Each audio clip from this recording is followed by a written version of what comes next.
partir de este lunes 10 de septiembre, toda la red de estaciones de monitoreo de calidad del aire que hoy dependen de las empresas de la zona pasan a la supervisión directa del Estado de Chile.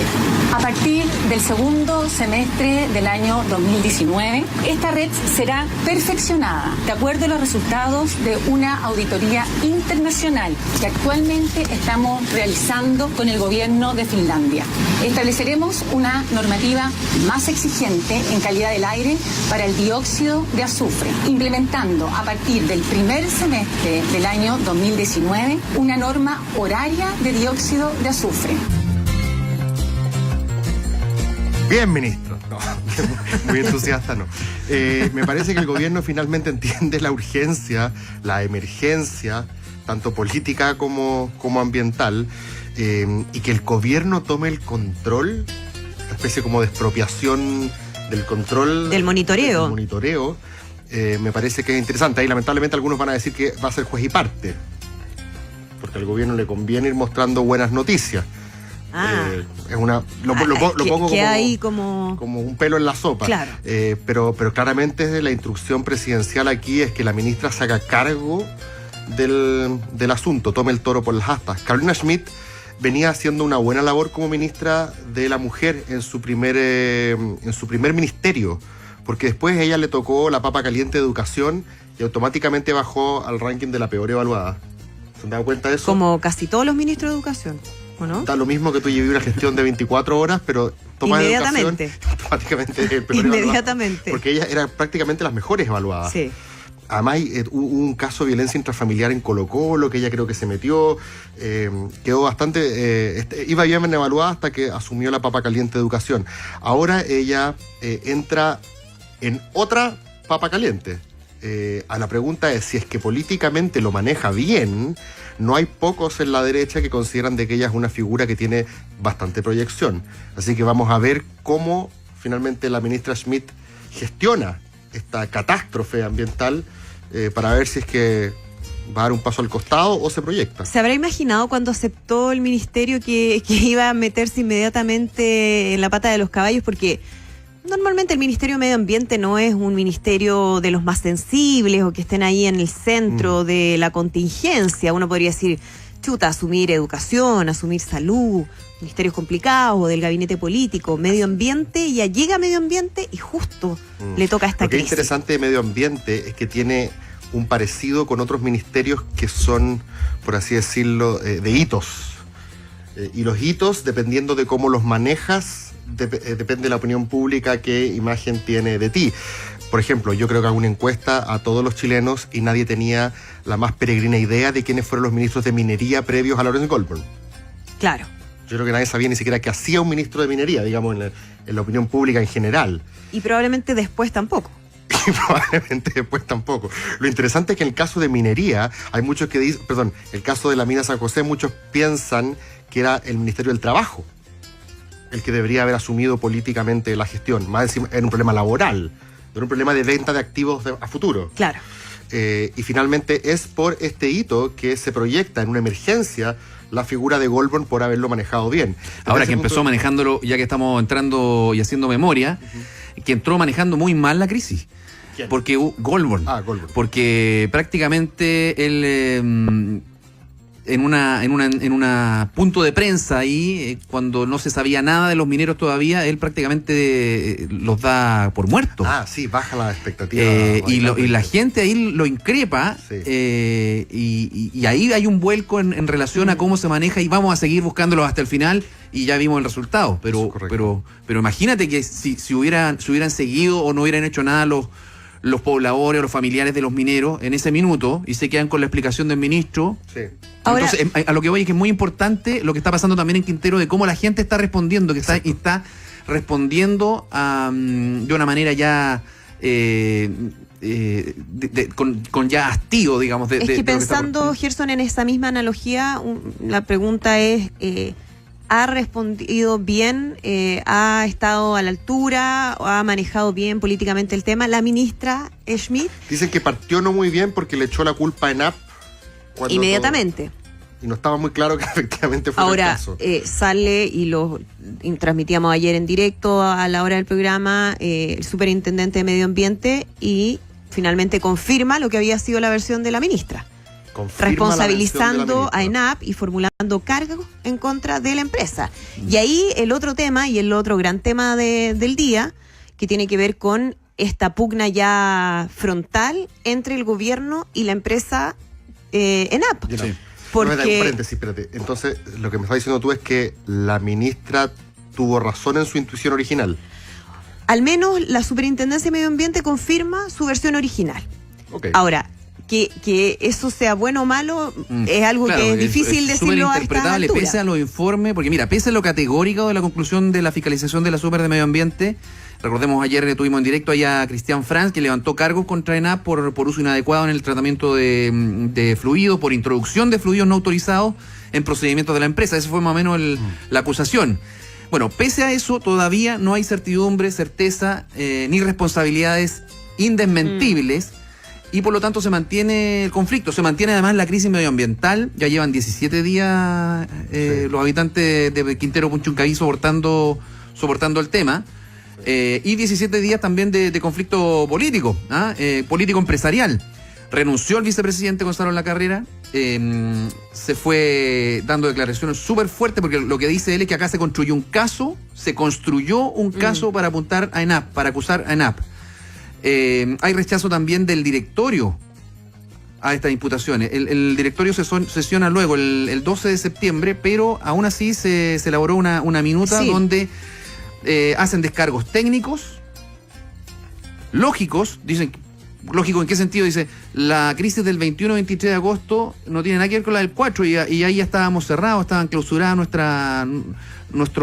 todo lo que podía haber provocado una crisis. Entonces ahí hay algo lógico que no está funcionando, y médico también, en relación a que los efectos de los gases que pueden producir en la salud no tienen relación con lo que está pasando ahí. O sea, no hay relación de nada con eso. Ya se está trabajando la defensa de la empresa, que tiene dos posibilidades: o acatar y decir, ok, vamos a comprometernos a solucionar los problemas que estamos teniendo, o hacer sus descargos y definitivamente ya entrar en guerra con la superintendencia. O sea, después de estas acusaciones de la Super de Medio Ambiente, ENAP arriesga clausura. Ya. Pero nadie se asuste, porque es súper fácil sacársela encima de la clausura, porque lo que tiene que hacer la empresa es precisamente lo que dice Andrea, presentar un plan en 10 días para subsanar las irregularidades denunciadas. Y 15 días para presentar los descargos, es que escoge que todavía no sabemos qué es lo que va a hacer. Sí, a mí me parece interesante que, como sabemos que la política tiene mucho que ver con percepciones, más allá de los criterios técnicos que podemos discutir y que los especialistas nos podrán iluminar un poco sobre ello, la ciudadanía usualmente se queda con las percepciones. Y como bien decía Gerson, aquí la parte de la dimensión política, que es la que donde usualmente se dice que este gobierno cojea, es donde yo creo que se están poniendo las fichas en la ministra Schmidt. Si se está confiando de que la ministra Schmidt puede políticamente maniobrar la crisis. Sí, pues de hecho, lo que escuchábamos al principio del programa era una batería de medidas. Exacto. Y otra estrategia de la ministra fue no responder en lo absoluto pregunta ni lo que dijo el saliente vicepresidente de ENAP.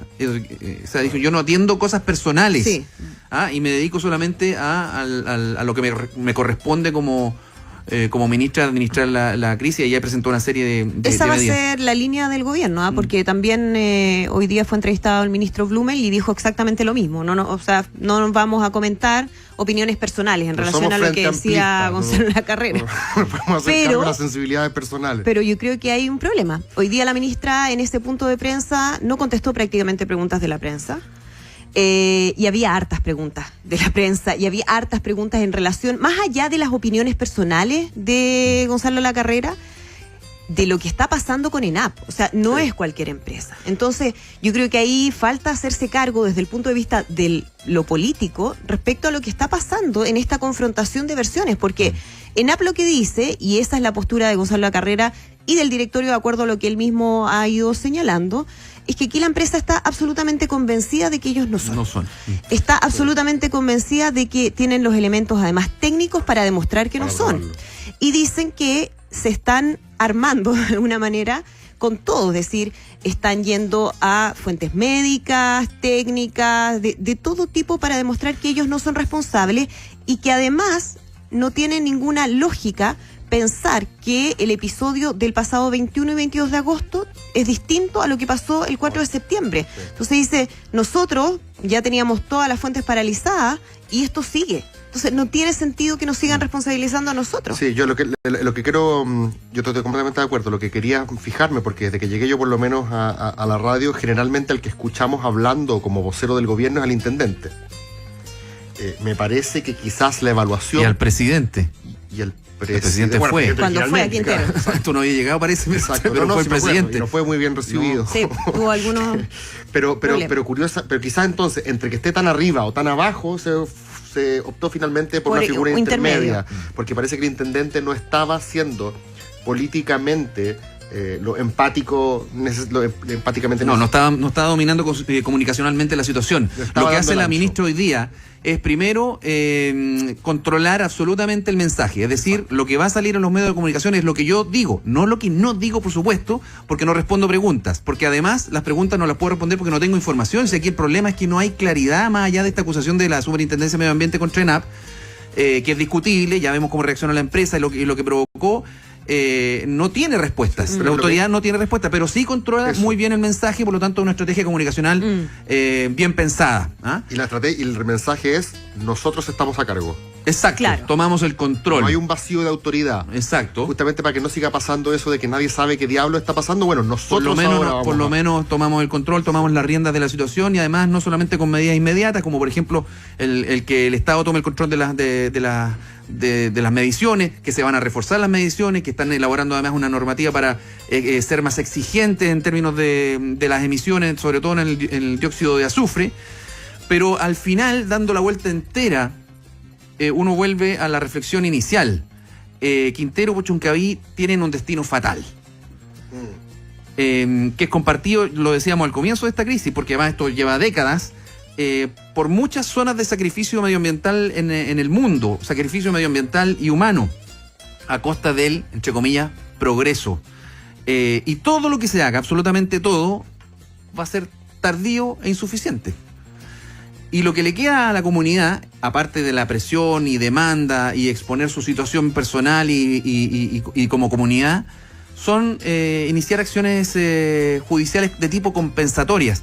Pero para que eso ocurra, tienen que estar acreditadas las responsabilidades y tiene que haber información. Y eso es lo que uno no puede dimensionar. Cómo en 17 días, porque esto ha sido sostenido, no hay una claridad, no hay luces, como que son como manotazos en el aire. Es que responde, a mí me parece que a cosas que son bien insólitas. O sea, cuando hoy día escuchamos el anuncio que hace la ministra anuncia medidas que son de perogrullo, o sea, que debieran haber estado desde el día 1. Y por eso ni siquiera creo que se puede responsabilizar a este gobierno ni al anterior. O sea, son cosas que debieran haber estado siempre. Esa es la pregunta que te quería hacer. Monitoreo permanente respecto a las emisiones de todo el cordón industrial, algo básico que no existía en este lugar. Acuérdate que cuando parte la crisis tienen que mandar, como la gran cosa, estos instrumentos de monitoreo. Y de hecho, Pedro Garrido nos decía ayer o antes de ayer, que de 4 que iban a llegar, había llegado apenas 1, cuando ya han pasado varios días respecto a la crisis. Entonces, aquí me parece que hay un tema también que no sabemos cómo se va a resolver, porque la ministra hace este anuncio, se hace cargo de la situación, pero ¿va a ser suficiente cuando vemos que la gente ya no confía en la autoridad, en la institucionalidad? O sea, hay una desconfianza total. Y de hecho, cuando ayer sale la superintendencia o el superintendente a dar esta versión ya oficial, que es la primera que hay respecto a quién estaría detrás de la crisis, inmediatamente lo que dicen los vecinos es, no creemos en esto. Nosotros creemos que esto es una coartada en el fondo para proteger a los privados.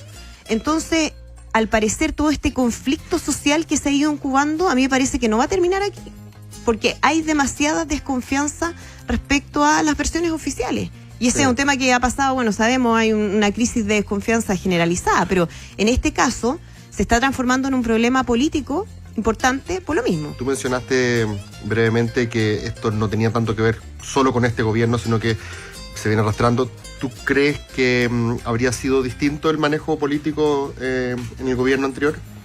Y te lo pregunto porque Marcelo Mena, que fue el ministro de Medio Ambiente en el último gobierno de Michelle Bachelet, el año pasado, hasta ahora, hasta marzo, terminó siendo una especie como de regalón de la presidenta. A falta de Peñalillo y Arenas, finalmente terminaron siendo buenos los Mena y las Narváez, por así decirlo.